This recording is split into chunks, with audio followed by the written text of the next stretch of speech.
least the last 24 hours, Fox News has had wall-to-wall coverage bringing on hardcore conservative members of Congress to talk about how biased the special prosecutor's investigation into Donald Trump truly is. Now, they're basing these claims of bias on the fact that text messages were recently released between two of the people who were working on the investigation, text messages that actually took place long before the investigation even began.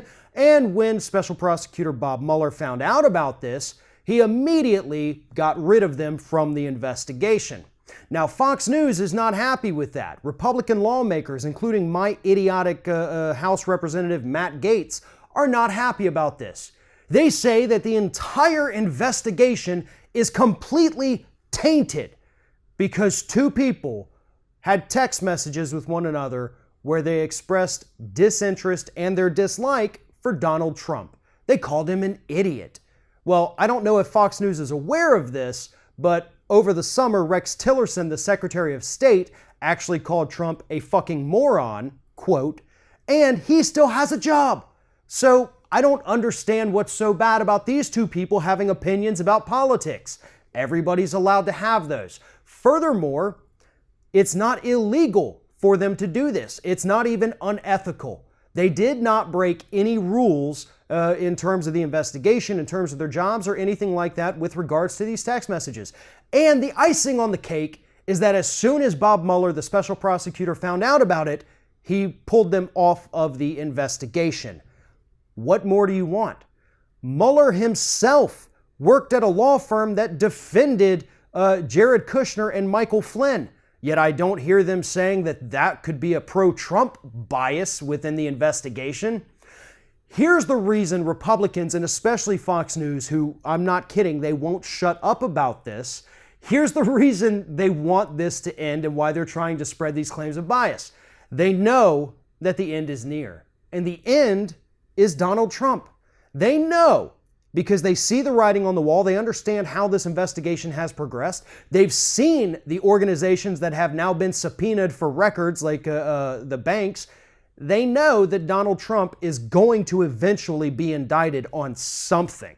Whether or not it's related to actual Russian interference doesn't matter. They know that because of what Bob Mueller has looked into, the IRS records, the banking records, everything, Donald Trump will eventually be indicted, and Fox News is trying to go ahead and stoke the flames of some kind of revolution within the American public so that they get up in arms, possibly quite literally, if Donald Trump is impeached over this. They are trying to spread anarchy and chaos and undermine a governmental organization that is operating without bias and without outside interference the way they should be. Anyone who claims that this investigation is biased is lying to you. There were people on there who had political opinions, but that didn't interfere with their work, and they were removed. It's over. Fox News won't shut up about it. People like Matt Gaetz, my representative here in Northwest Florida, actually, here's the thing, Matt Gaetz recently, when Donald Trump came to Pensacola last week, which is where we are, Matt Gaetz flew with him because he represents this area, and he admitted that he told Trump on the plane that this investigation is swirling with bias, almost worse than Watergate, the level of corruption within this investigation.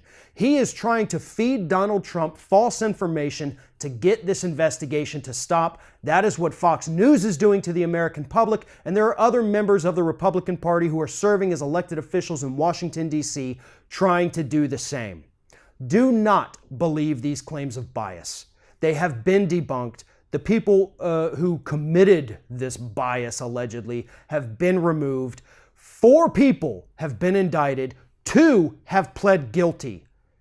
That's not a nothing burger. That's not political bias. Those are facts. Thanks for watching. And if you like what you see here on Ring of Fire, we encourage you to subscribe to our channel. You can see the little subscribe button down there, but if you're watching it on another device where you can't see it, go to youtube.com/TheRingOfFire. Hit subscribe, be notified every time we get a new video.